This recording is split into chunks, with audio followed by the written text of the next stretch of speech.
भगवान आ गए तो छा गए, यहां से गए ही नहीं। 14 वर्ष के वनवास की पूरी अवधि में 13 वर्ष भगवान चित्रकूट में रहे। कल्प 1 साल में फिर उन्होंने लंका अंका का जो कुछ भी किया वो बाद में किया। क्यों? क्योंकि यहाँ की कोल भीलों के निश्चल निष्कलंक प्रेम में प्रभु डूब गए। आगे भी जाना है, भगवान को ध्यान ही नहीं रहा। 3 प्रकार के लोग कल मैंने निवेदन किया था आए थे। सबसे पहले देवता आए, अमर नाग किन्नर दिशिपाला, चित्रकूट आए ते ही काला। भगवान ने खड़े होकर सबको हाथ जोड़कर प्रणाम किया है। राम प्रणाम कीन सब काहू। क्यों? ये जो देवता होते हैं, इस समाज के बड़े धनी मानी लोग, पद वाले लोग, ये देवता कहे जाते हैं। जो देते हैं, आशीर्वाद देते हैं, चंदा देते हैं, जो कुछ भी इनके पास होता है, ये देवता बड़े लोग हैं। और बड़े लोगों की कमजोरी होती है, आप उनको प्रणाम कर लीजिए, बस इसी से वो राजी हो जाते हैं। बाकी तो सब चीज़ें उनके पास है, पद है, पैसा है, प्रतिष्ठा है, लेकिन उनको अगर आपने प्रणाम नहीं किया तो वो गांठ बांध लेते हैं और उसको हमेशा याद रखते हैं कि इसने नमस्ते तक भी नहीं की थी। तो भगवान जानते हैं, देवताओं की ताकत भी जानते हैं और अपनी इस समय की परिस्थिति भी जान रहे हैं। इन्हीं देवताओं ने भगवान श्री राम का राज तिलक नहीं होने दिया था। पूरी तैयारी हो चुकी थी, सारी मंच आदि सब बन गए थे, ब्राह्मण जन आ चुके थे, सारी नदियों का, सारे सागरों का जल आ चुका था, सब तीर्थों की मिट्टी आ चुकी थी, जितने प्रकार की जो कुछ भी व्यवस्थाएं होती हैं सब हो चुकी थी। देवताओं ने तय कर लिया था कि हम राज तिलक नहीं होने देंगे और नहीं ही होने दिया। सब साजो सामान धरा का धरा रह गया। बाजे वाले बजाते बजाते वही गिर पड़े, नहीं चल पाया, कुछ भी नहीं हुआ। जो तोरण द्वार बनाए गए थे सब जनता ने तोड़ डाले, जिन्होंने हाथों से बनाए तो उन्होंने तहस नहस कर दिया। जय जयकार की अयोध्या में हाहाकार मच गया। तो भगवान जानते हैं, खड़े होकर प्रणाम किया है। राम प्रणाम कीन सबका। बड़े लोगों की बस एक यही इच्छा कहिए, कमजोरी कहिए, आप उनकी महिमा को, गरिमा को प्रणाम करते रहिए, उनकी महत्ता को आदर देते रहिए, फिर आशीर्वाद लेते रहिए। और अगर आपने जरा भी अकड़ दिखाई, उनके हाथ इतने लंबे होते हैं, आपको अंदाज ही नहीं आएगा कि गड़बड़ कहाँ से हो रही है। आप कहेंगे ये सब करते हैं और झंझट आ जाते हैं। तो जो झंझट देता है वो दिखाई नहीं देता, देवता दिखाई नहीं देते। भगवान ने प्रणाम किया, अपना रोना रोने आए थे। भगवान ने कहा तुम्हारे लिए आया हूँ, चिंता मत करो, कुछ दिन प्रतीक्षा करो, तुमको आप देवलोक आराम से मिल जाएंगे। थोड़ी देर के बाद ऋषि मुनि आए। आवत देखे मुदित मुनि वृंदा, कीन दंडवत रघुकुल चंदा। साधु को प्रणाम जरूर करना चाहिए। हमारा अहंकार पहले तराजू में तोलता है कि प्रणाम करने लायक है कि नहीं है, कुछ सिद्धि है कि नहीं है, इनको कुछ चमत्कार आता है कि नहीं आता, कुछ करामात है कि नहीं इनके अंदर। इनका नाम तो कोई सुना नहीं है, कोई खास तो लगते नहीं है।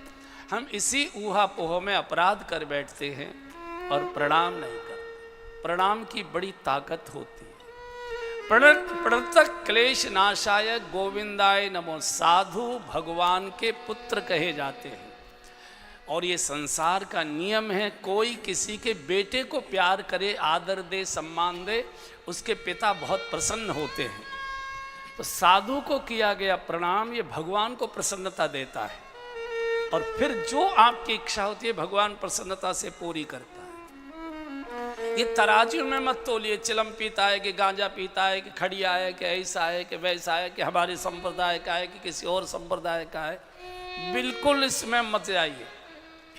जिसने खाकी वर्दी पहनी है वो चौराहे पर खड़ा है, उसका संकेत मानिए।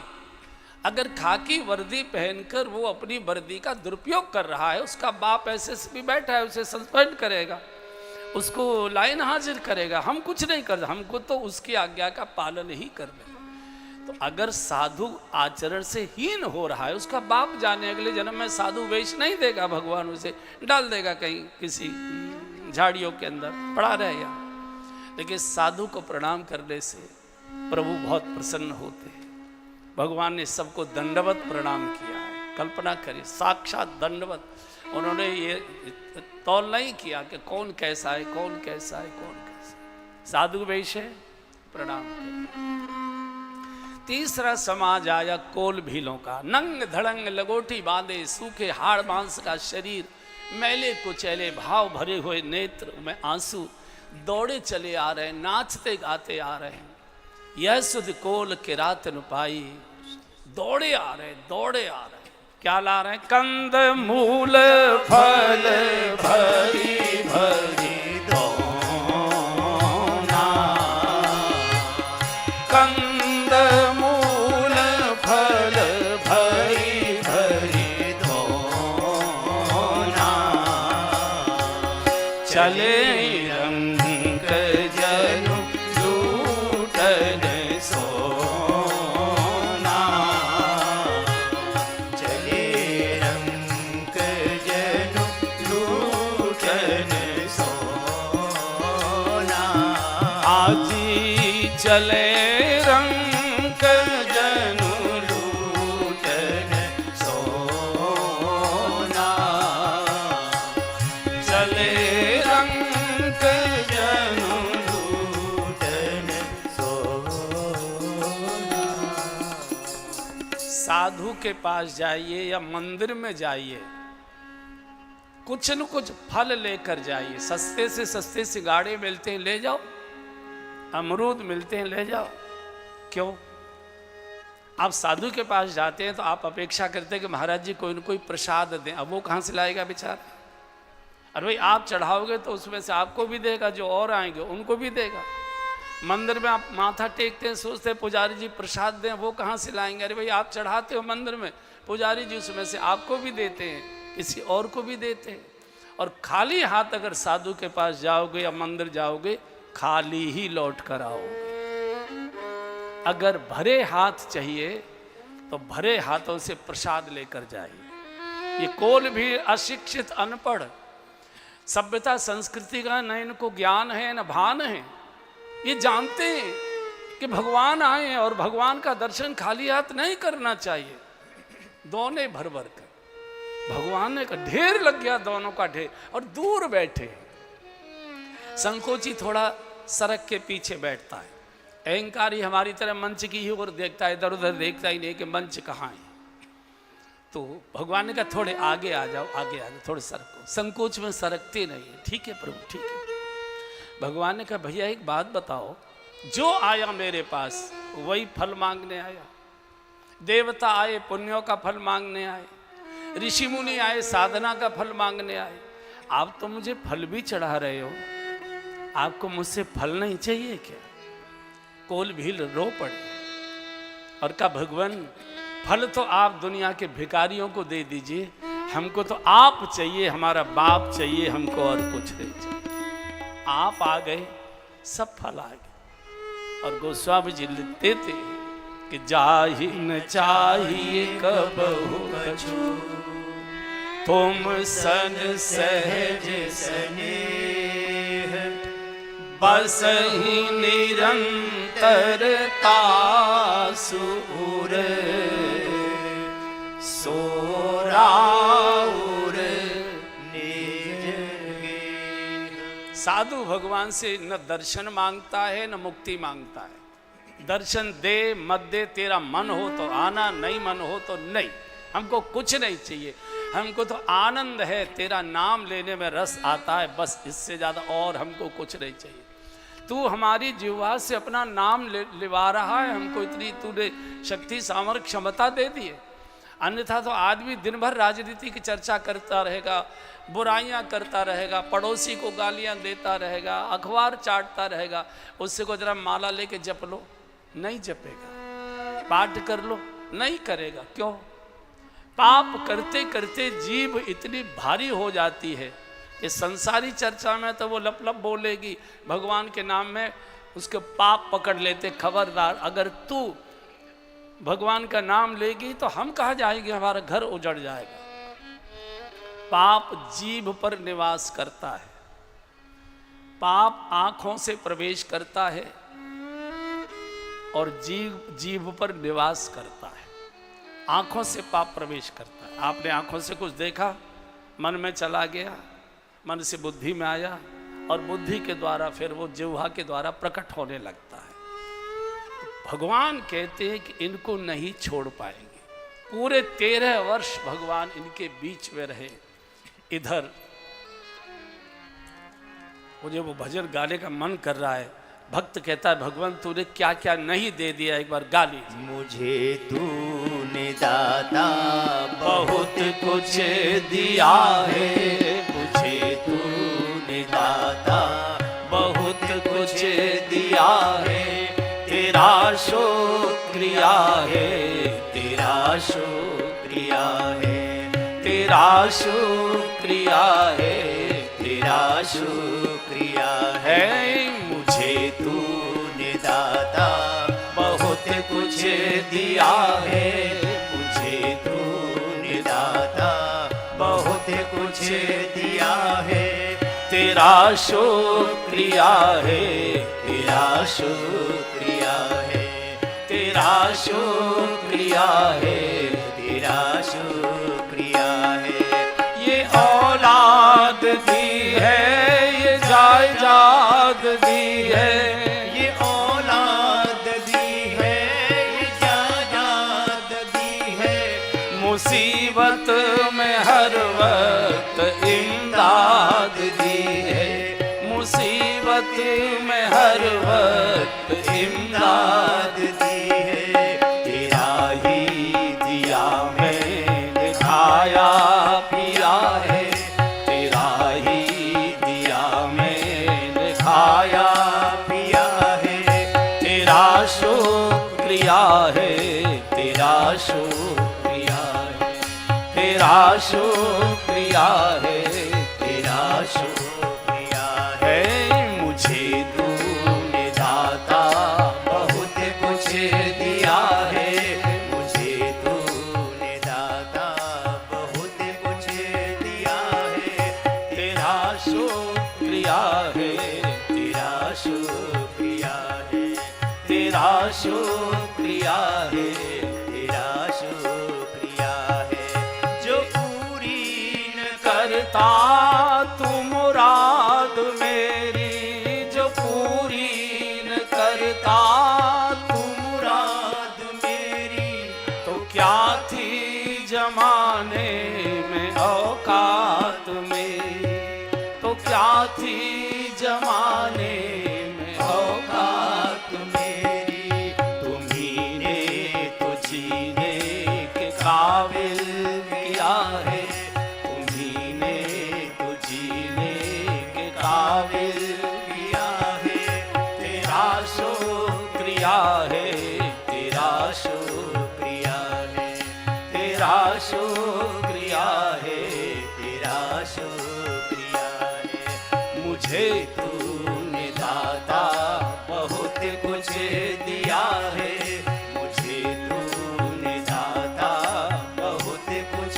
दिया है, तेरा शुक्रिया है, तेरा शुक्रिया है, तेरा शुक्रिया है, तेरा शुक्रिया है।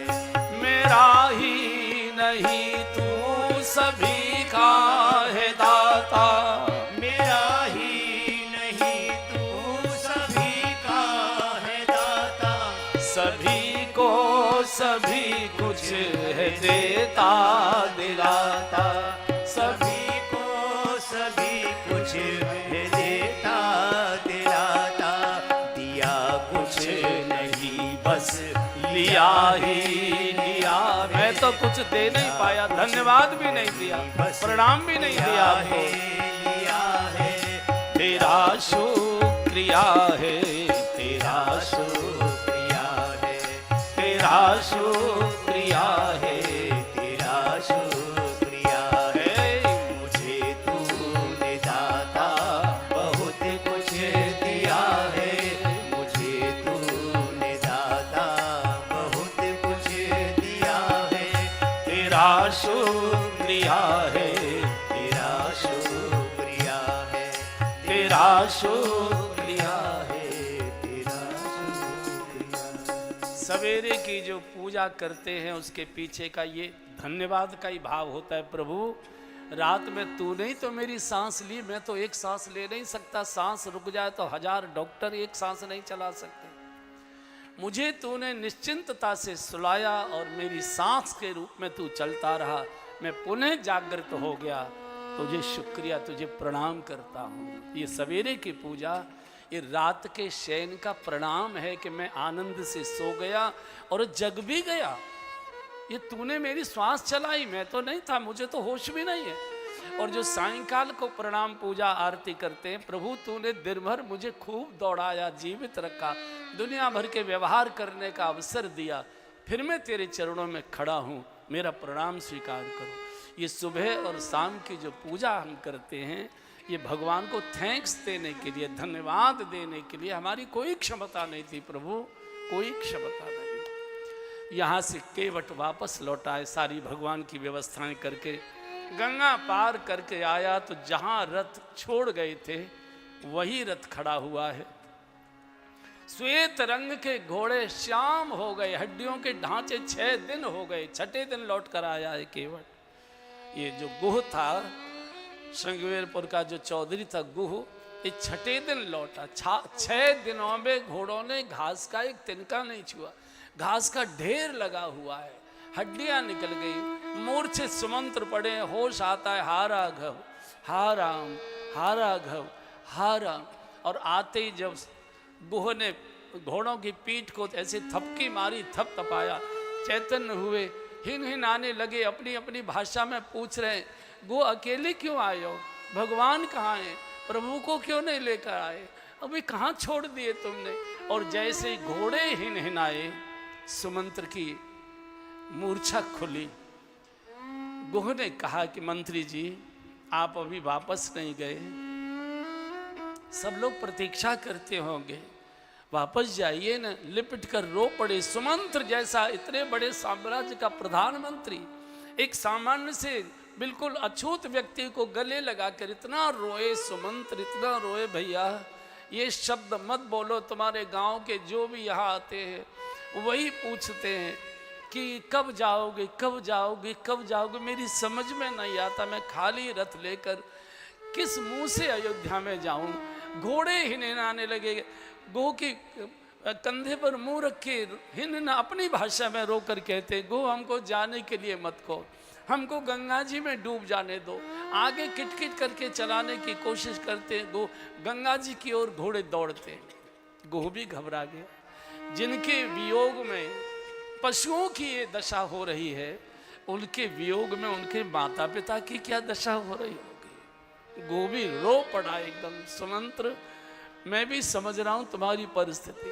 सुमंत्र ने कहा, गो मुझे मालूम है एक दिन जाना तो मुझे पड़ेगा, लेकिन मेरी समझ में नहीं आ रहा है मैं कैसे जाऊं। मैं प्रधानमंत्री हूं, मेरा प्रोटोकॉल है, अयोध्या का तो कोई नागरिक मुझसे पूछने के लिए पास आएगा नहीं, उधर कैकेयी के पूछने का कोई अर्थ नहीं है, वो आएगी ही नहीं। सुमित्रा बहुत सीधी सादी है, वो बेचारी कभी कुछ बोलती नहीं है। महाराज भी मूर्छित पड़े होंगे, उनका भी मुझे कोई बहुत ज़्यादा चिंता की बात नहीं। लेकिन मेरी समझ में ये नहीं आ रहा, ये बताओ कि राम जननी जग आई धाई, राम की माँ जब दहाड़ मारती दौड़ कर आएगी,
लखन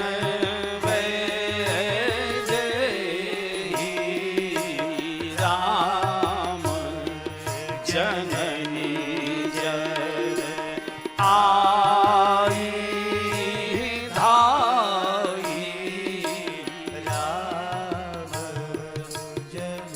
मेरी समझ में नहीं आ रहा कि राम जननी जब कौशल्या दहाड़ मारती दौड़ कर आएगी, जैसे कोई गाय पहली बार बछड़े से ब्याई हो और उस गाय का मालिक गाय को बछड़े से अलग करके जंगल में ले जाकर खूंटे से बांध देता हो और दिन भर गाय गांव की ओर मुंह करके बछड़े के लिए रभाती रहती हो, और जब सायंकाल किसान उस गाय की रस्सी खोलता है तो जैसे रभाती हुई दौड़कर गाय आती, अपने बछड़े से लिपट जाती है, चाटने लगती है, ऐसे राम जननी जब सुनेंगी कि रथ आ गया, गाय की तरह दहाड़ मारती दौड़ कर आएगी, मुझसे पूछेगी सुमंत्र राम कहाँ है, मेरी बिटिया कहाँ है, मेरा लाडला लखन कहाँ है। मैं कहूँगा माँ चिंता मत करो, मैं तीनों को सकुशल वन में छोड़ कर आया हूँ, आपको चिंता करने की आवश्यकता नहीं है। मैं ये बोलूँगा? अरे सोने रथ को देखते ही वो मेरी आंखों के सामने पहिए पर सिर पीट पीट कर प्राण छोड़ देगी। भैया ये पाप मुझसे मत करवाओ, ये मैं नहीं देख पाऊँ। बहू ने कहा कि मंत्री जी संकट मनुष्यों पर ही आता है, और जितना बड़ा व्यक्ति होता है उतना ही बड़ा संकट भी उसके ऊपर आता है, और सहन भी करना पड़ता। मुझे देखो ना, मैं कैसे छोड़ कर आया, जाना तो पड़ेगा। समझ गए सुमन, ये गुहर समझ गया, ये रथ नहीं हाँक पाएंगे, इनके वश की रथ हाँक कर ले जाना नहीं। अपने गांव के 2 सारथी बुलाए और कहा जाओ रथ हाँक कर ले जाना, अयोध्या की सीमा में प्रवेश करके छोड़कर चले आना। तो जैसे ही किटकिट करके घोड़ों को हाँकने की कोशिश की, घोड़े गंगा जी की ओर दौड़ते, हमको गंगा में डूबने दो, हमको गंगा में डूब, हम नहीं जाएंगे। जैसे तैसे घोड़े चले, अयोध्या के निकट पहुंचे, दिन छिपे की प्रतीक्षा कर रहे, रात के अंधेरे में जाऊंगा ताकि कोई मुझसे बात न करे, कोई मेरे पापी चेहरे को न देखे कि ये राम को छोड़कर आ जाए, राम को वन में लेकर गया था। धीरे धीरे लोग पड़े हुए 6 दिन हो गए, आज 6ठा दिन था, कुछ खाया पिया नहीं, सब लोग ऐसे कमजोर पड़े। किसी के घर के दरवाजे के बाहर दीपक नहीं जल रहा है, सड़कों के दीपक, किसका मुंह देखे, किसको देखे? जिसका दर्शन करना था वो तो वन को चला गया, किसका चेहरा देखेंगे? बड़े रथ की झनकार सुनाई पड़ी, ऐसे उठते हैं, वहीं के वहीं लुढ़क जाते हैं। रथ द्वार पर पहुंच गया। महाराज तो कौशल्या जी के भवन में मूर्छित पड़े हुए थे, कैकेयी के भवन से उठाकर कौशल्या जी के भवन में, चूंकि जब वनवास हो गया और थोड़े स्वस्थ हुए थे, थोड़े से चैतन्य हुए महाराज, तो सुमंत्र को तुरंत कहा इस पापनी के भवन से मुझे पुण्य गंगा की गोद में ले जाकर डालो, मुझे कौशल्या की गोद में जाकर लेटाओ, इस पापनी का मैं चेहरा नहीं देखना चाहता। तो कैकेयी के भवन से कौशल्या जी के भवन में आ चुके थे, मूर्छित थे, बरांडे में लेटे थे, ऐसे धीरे धीरे सिर सहला रही थी। सेविका ने कहा कि माँ ऐसा लगता है रथ आ गया, सुमंत्र आ गए, रथ आ गया। माँ को ऐसा लगा जैसे किसी ने कहा कि माँ राम वन से लौट कर आ गए। एकदम माँ को उत्साह आया, लेकिन 6 दिन से कुछ खाया पिया नहीं था, चक्कर आया, आंखों के सामने अंधेरा, गिर पड़ी एकदम। सेविकाओं ने उठाया है, एक इधर से सहारा देकर, और जैसे ही माँ कौशल्या को आते हुए घोड़ों ने देखा, घोड़े टापे मारने लगे, फड़फड़ाने लगे, अपनी भाषा में हिनहिनाने लगे, माँ रथ के पास नहीं आना, रथ के पास नहीं आना, सूने रथ को देख नहीं पाओ। कौशल्या जी भी समझ गई कि रथ सूना है, अन्यथा तो लखन क्या रथ में बैठा रहता, अरे मुझे देखकर छलांग मार कर आकर मेरे हृदय से लग गया होता, इतना लाडला मेरा दुलारा लखन। बस वहीं बैठ गई एकदम। सेविकाओं ने पकड़ा है, सुमंत्र को सेवकों ने उतारा है, धीरे धीरे धीरे धीरे कौशल्या जी अंदर ले जाई गई। धीरे धीरे सुमंत्र के महाराज पड़े थे, केश खुले थे, हा राम हा राघव हा राम हा जानकी हा लखन, बस ऐसे ही कर रहे थे। जाते ही सुमंत्र ने प्रणाम किया, महाराज की जय हो, महाराज आपका दास सेवक सुमंत्र आपको प्रणाम करता है। जैसे ही कहा सुमंत्र आपको प्रणाम करता है, दशरथ जी में एक साथ प्राण शक्ति आ गई। जैसे मई जून के मास में सरोवर सूख रहा हो और कीचड़ में मछलियां एक एक जल के लिए तड़प रही हो, और उसी समय अचानक घनघोर वर्षा हो जाए, तो जैसे मछलियों के प्राण शक्ति आती है, ऐसे एकदम दशरथ जी को प्राण शक्ति आई, एकदम बैठ गए।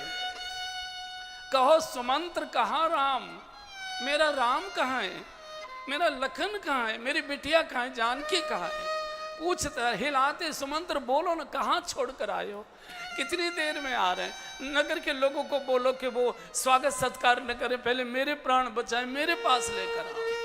सुमंत्र धरती को रेद रहे, कैसे बोलूं, क्या करूं, हिला करके बोलो भैया, क्या बोलते क्यों नहीं। सुमंत्र ने कहा महाराज धैर्य रखिए, सब बताता हूं।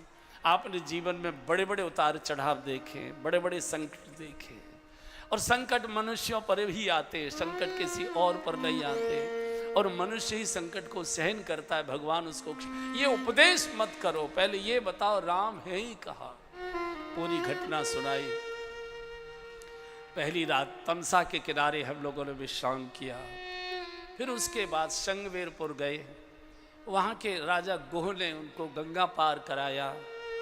बस गंगा पार करते तो मैंने देखा, आगे वो कहाँ गए महाराज मुझे मालूम नहीं। मैंने हमेशा आपकी आज्ञा का पालन किया है, इस बार मैं आपकी आज्ञा का पालन नहीं कर पाया, मुझे जीवित रहने का अधिकार नहीं, मुझे मृत्युदंड दे दीजिए। इतना बोले थे दशरथ जी ने, केवल इतना सुना कि गंगा पार करके कहाँ गए मुझे मालूम नहीं। उसके आगे सुमंत्र ने क्या बोला कुछ मालूम नहीं। एकदम सुमंत्र का हाथ छोड़ा, सामने मोटा बड़ा सा खम्मा था, बरांडे का खंबा पकड़ के सिर मारने लगे, रक्त के फुहार। कौशल्या जी चीख पड़ी, नहीं महाराज, नहीं महाराज, ये मत करिए, ये नहीं करने दूं। नहीं रानी, कैसा मेरा सीधा साधा बालक, कभी उसने आंख उठाकर सिर उठाकर मेरी ओर देखा नहीं, और उस बालक को मैं त्याग कर भी जीवित रह रहा हूं। सो सूत बिछुड़त गए न प्राणा, सो सूत बिछुड़त गए न प्राणा, को पापी बड़ मोहि समाना, को पापी बड़ मोहि समाना। रूप गुणशील स्वभाव राम, रूप गुणशील स्वभाव, सुमेरे सुमेरे और सोचत राऊ, सुमेरे कौशल्या कैसा मेरा भोला भाला बालक, कभी आंख उठाकर उसने मेरी ओर देखा नहीं। मैंने इसी मुख से कहा था बेटा कल तेरा राज तिलक करूंगा, और इसी पापी मुख से मैंने कह दिया बेटा तुझको वन को जाना है। मेरा बालक एक शब्द नहीं बोला, एक शब्द नहीं बोला, फटकार कर जाता, मुझे दुत्कार कर जाता, मेरा अपमान करके जाता तो मुझे संतोष हो जाता कि मुझे मेरे किए का फल मिल गया। अरे मुझे प्रणाम करके गया है, पिताजी आशीर्वाद दीजिए हमारी यात्रा सकुशल पूर्ण हो, मुझसे प्रणाम करके गया है, चरण छू कर गया है। ऐसे पुत्र को त्याग करी गए, मैं अगर जीवित रहूंगा तो ऐसे मेरे जैसा पापी कोई नहीं होगा। कौशल्या मेरे मुख पर काला कपड़ा डाल दो, मेरे पापी चेहरे को मत देखो। छूट गए, फिर खंबे को मारने लगे, सिर मारने। अरे पूरी रानियां करी बिलाप सब रो बनी रानी, कर करी विलाप सब रोवहि रानी। महाविपति की भी जाई बखानी।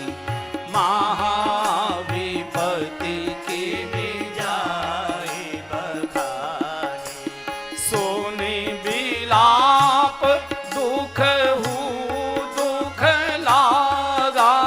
सुनी विलाप दुख दुख लागा। धीरज करी धीरज भागा। धीरज करी धीरज भागा। हाँ जी करी विलाप सब रोवहि रानी। करी विलाप सब रोवहि। विलाप कहते जब माताएं रोते समय कुछ बोला करती है, बोल बोल कर रोते, उसको विलाप कहते। सब रानियां रो, रात्रि का समय पूरा राजभवन रानियों की विलाप से गूंज रहा है। कौशल्या ने कहा सुमित्रा मुझे छोड़ना नहीं, एक क्षण भी मुझे छोड़ना नहीं। मुझे अपशकुन दिखाई दे रहे हैं। मुझे लगता है कि अयोध्या का सूर्य डूबने जा रहा है। महाराज को अपनी गोद में लिटाइए, सिर से हिलाते महाराज धैर्य रखो। 2 क्षण के लिए महाराज थोड़े से शांत मूर्छित जैसे हो गए। थोड़ा सा चैन सा लगा कौशल्या जी को। 2 मिनट के बाद एकदम चीख कर बैठ गए। कौशल्या ये 2 बूढ़े लाठी लेकर कौन खड़े हैं मेरे सामने? कोई नहीं है महाराज। आपकी आंखों के सामने अंधेरा जैसा लग रहा है। इस नहीं नहीं ये 2 बूढ़े लाठी दिखा रहे हैं मुझे। मरते समय दशरथ जी को अपने जीवन का किया गया पाप आंखों के सामने दिखाई देने लगा। मरते समय दशरथ जी की आंखों के सामने श्रवण कुमार के अंधे माता पिता आकर खड़े हो गए। राजन रो तापस अंध शाप सुधि आई। तापस अंध शाप सुधि आई। कौशल्या ही सब कथा सुनाई। कौशल्या ही सब कथा सुनाई। भयउ विकल बर नत इतिहासा। भयउ विकल बर नत इतिहासा। राम रहित धिक जीवन आसा। राम रहित धिक जीवन आसा। जीवन आसा। जीवन आसा। मरते समय महाराज दशरथ को अपना किया गया पाप आंखों के सामने आकर खड़ा दिखाई देने लगा। तापस अंध शाप सुधि आए। और मरते समय पाप ही दिखाई देता है, पुण्य याद नहीं आता। पुण्य तो शेखी में कर देता है, पुण्य तो देखा देखी भी कर देता है, पुण्य तो कई बार अहंकार में भी कर देता है, नाम के लिए भी कर लेता है। लेकिन पाप करता है मनुष्य बहुत विचार से, बहुत सावधानी से, बहुत बुद्धिमत्ता से, किसी को पता न लगे, कोई देख न ले, कोई जान न ले। और जो कार्य बहुत समझदारी से, बुद्धिमत्ता से, सावधानी से किए जाते हैं वो अंत समय तक याद बने रहते। आज मरते समय दशरथ जी जैसे धर्मात्मा को, धर्मशील राजा को, धर्म धुरंधर गुण निधि ज्ञानी आंखों के सामने पाप आकर श्रवण कुमार के अंधे माता पिता जैसे लाठी लेकर खड़े। राजन रो, हम अंधों को तुमने कितना रुलाया था। कौशल्या जी से लिपट गए। रानी इस पाप को मैंने तुमसे जीवन भर छुपा के रखा था। श्रवण कुमार के माता पिता की श्राप की कहानी दशरथ जी कैकेयी को तो बता चुके थे। कैकेयी बहुत लाडली थी दशरथ जी की। केकई जानती थी कि इनकी जब भी मृत्यु होगी पुत्र वियोग में होगी, उसको तो मालूम था, लेकिन कौशल्या जी को कभी नहीं बताया। आज बता रहे हैं, रानी मैंने इस पाप को तुमसे जीवन भर छुपा कर रखा। और पुरानी घटना सुनाने लगे। एक बार मैं शिकार खेलने के लिए गया, रात्रि का समय, बहुत रात तक मैं शिकार के लिए इधर से उधर भटकता रहा, नहीं कोई शिकार दिखाई दिया। तो दूर से मुझे कोई बुड़ुक बुड़ुक की आवाज़ आई। मैंने सोचा कोई मृग, कोई जंगली जानवर सरयू का जल पी रहे हैं। मैंने उसी के ओर इंगित करके शब्द भेदी बाण छोड़ा, और जैसे मेरे तरकस से शब्द भेदी बाण निकला, दूर से चीख आई, अरे किस पापी ने मुझे मार डाला। अरे मैंने तो कोई अपराध नहीं किया, मैं तो तीर्थयात्री था, मैं तो अपने अंधे माता पिता की प्यास बुझाने के लिए सरयू माँ का जल लेने आया था। अरे किसने मेरे अंधे माता पिता की लाठी को तोड़ दिया, किस। रानी जब ये चीख मैंने सुनी, मेरे शरीर में कंपन आ गया, कांपने लगे मेरे हाथ पैर सब, और मैं सरयू के किनारे किनारे किनारे का डरते डरते कदमों से बढ़ता गया। तो आगे जाकर देखा तो सरयू के किनारे आधा जल में आधा सरयू की कीचड़ में पड़ा एक नौजवान फड़फड़ा रहा है। मेरा लगा हुआ बाण उसकी छाती में चुभा है। और मुझे जब देखा तो कहा, राजन आपने मुझे मारा, मैंने तो कुछ बिगाड़ा नहीं था, मैं तो अपने अंधे माता पिता को तीर्थ यात्रा करने के लिए लाया था। मैंने एक ज्योतिषी से पूछा था कि ज्योतिषी जी, मेरे अंधे माता पिता की नेत्र ज्योति वापस आ जाए, कोई अनुष्ठान बता दीजिए, मैं वो करने को तैयार हूँ। वृद्धावस्था में मेरे माता पिता को दिखाई देना चाहिए। ज्योतिषी ने कहा था, हे युवक, अगर तुम अपने अंधे माता पिता को भारत के 67 तीर्थों की यात्रा करा दोगे तो तुम्हारे माता पिता की नेत्र ज्योति वापस आ जाएगी। 66 तीर्थ मेरे पूर्ण हो चुके थे, अवध शेष बचा था। मुझे नहीं मालूम था कि अयोध्या जाते ही जाते मेरे माता पिता मुझे छोड़कर चले जाएंगे। अरे तुमने क्या कर डाला। उनके अंधे के बुढ़ापे के जीवन का एक मैं ही सहारा था, क्या बीतेगी उनके ऊपर। राजन, अब ये मेरे शरीर में से जहरीला बाण निकालो, मुझे शांति से मरने दो, और जल का पात्र लेकर जाओ। अंदर वन में झाड़ियों में मेरे बूढ़े माता पिता बैठे होंगे, पहले उनको जल पिला देना। जब तक वे जल न पी लें, उनको कहना नहीं कि तुम्हारा श्रवण तुमको छोड़कर विदा होकर दुनिया से चला गया। अगर तुमने पहले बोल दिया मेरे माता पिता जल नहीं पिएंगे, प्यासे प्राण छोड़ देंगे, उनको प्यासे नहीं मरने देना, अंत समय में उनके मुख में सरयू का जल जरूर चला जाना चाहिए। रानी, मेरे सामने उस युवक ने शरीर छोड़ दिया, मेरे जल का पात्र उठाया, कप कपाते कदमों से मैं अंदर झाड़ियों की ओर गया। दोनों दंपति प्रतीक्षा कर रहे थे। मेरे चलने की खड़खड़ाहट से दोनों बोल पड़े, भैया श्रवण बेटा, बड़ी देर हो गई, कहाँ रह गए इतनी देर। जल तो पास में था, पक्षियों की भी आवाज़ आ रही थी, रात्रि में जो जल पीते हैं उनकी आवाज़ें आ रही थी। बेटा क्या हुआ, हमारा कंठ सूखा जा रहा है, बोल नहीं निकल रहा, तुम बोलते क्यों नहीं, बोलो ना बेटा, बोलो ना, क्या बात है। अच्छा हम समझ गए, हम अंधों का भार अब तुमसे सहन नहीं होता बेटा, हमको यहीं छोड़ जाओ, हम आगे नहीं जाएंगे, अपना प्रारब्ध यहीं पूरा करेंगे, बस एक बार मेरी गोद में आओ बेटा, माँ कह दो, एक बार मुझे माँ कह दो और कुछ मत बोलो। बार बार जब उन्होंने कहा तो मैंने कपकपाते हाथ आगे बढ़ाए, कहा आप जल पीजिए, मैं दशरथ पापी दशरथ आपको जल लेकर आया हूँ। आपका बेटा श्रवण तो मेरे पाप के हाथों से दुनिया से विदा होकर चला गया, ये जल पियो। और जैसे ही मैंने ये बोला, अंधों की जैसी अंधी आंखें, चारों आंखें दोनों की बाहर निकल आई, एकदम चीख पड़े, अरे पापी, विधाता ने अच्छा किया हमको अंधा कर दिया, नहीं तेरे जैसे पापी का मुख देखते हमको भी पाप लग जाएगा। जल का पात्र वहीं पटक दिया, जल की एक बूंद नहीं पी। ओ बेटा, ओ श्रवण, ओ भैया, ओ लाल, रुको श्रवण, अकेले नहीं जाना बेटा, हमको साथ लेकर जाओ। झाड़ियों से उलझते पछाड़ खाते बेटा बेटा करते गए, और सरयू के किनारे ऐसे हाथों से उन्होंने बेटे की लाश को ढूंढ लिया, और दोनों दंपति लिपट कर इतना रोए, बार बार मुख चूमते, एक बार बोलो बेटा, माँ कह कर बोलो, एक बार माँ कह दो, हम नहीं जाने देंगे। इतना रोए, इतना रोए, रोते रोते उन्होंने मेरी ओर इशारा करके कहा, रे पापी, हम तो जा रहे हैं, हमारे तो जो प्रारंभ में था वो हम भोग कर जा रहे हैं, लेकिन दशरथ हमारा तुमको शाप है।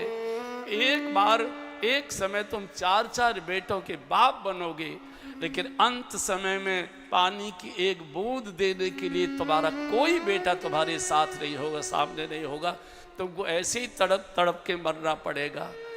और रानी वो पाप मेरे सामने आ गया। उन दंपतियों ने मेरा हाथ नहीं लगने दिया, हमारे बेटे की पवित्र लाश को तेरे जैसा पापी अब छुएगा नहीं, दूर खड़े रहना। अंधों ने इधर से उधर से पत्ती वत्ती इकट्ठी की, लकड़ी वकड़ी ऐसे ऐसे बटोरी, चिता बनाई। तो दोनों ने कहा कि श्रवण जैसे बेटे को छोड़कर अब हम अकेला जीवन जीकर क्या करेंगे।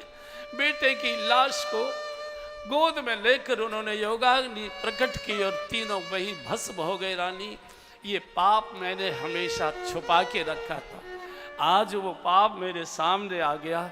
और बस उसी समय हार रघुनंदन प्राण प्रीति, हार रघुनंदन प्राण प्रीति, तुम बिनु जियत बहुत दिन बीते, तुम बिनु जियत बहुत दिन बीते। हा जानकी लखन हार रघुवर, हा जानकी लखन हार रघुवर, हा पितु हित चित चातक जलधर, हा पितु हित चित चातक जलधर, हाजी हार रघुनंदन प्राण प्रीति, हार रघुनंदन प्राण प्रीति। हा राघव, हा राम, हा लखन, हा जानकी, हाँ हाँ करते राम जननी कौशल्या जी की गोद में महाराज का सिर लुढ़क गया। राम राम कहे, राम कहे, और राम राम कहे राम, तनु परिहर रघुबर वीरे, राऊ गए सुरधाम। 6 बार राम राम राम राम राम राम। आज 6ठा दिन था, लुढ़क गए, चीख पड़ी कौशल, नहीं नहीं विधाता ये नहीं हो सकता। सुमित्रा माँ क्या हुआ? बोले सुमित्रा भाग्य फूट गया, अयोध्या का सूर्य डूब गया, रात्रि के 12 बजे का समय, पूरी अयोध्या में कोलाहल मच गया, पक्षी जाग गए, अपनी अपनी भाषा में अन्नदाता गया, सब रुदन करने लगे दशरथ जी की मौत पर। लेकिन विधाता ने बहुत अच्छा प्रमाण पत्र दिया है। जियन मरण फल दशरथ पावा, जियन मरण फल दशरथ पावा, अंड अनेक अमल जसु छावा, अंड अनेक अमल जसु छावा, जियत राम विधु बदन निहारा, जियत राम विधु बदन निहारा, राम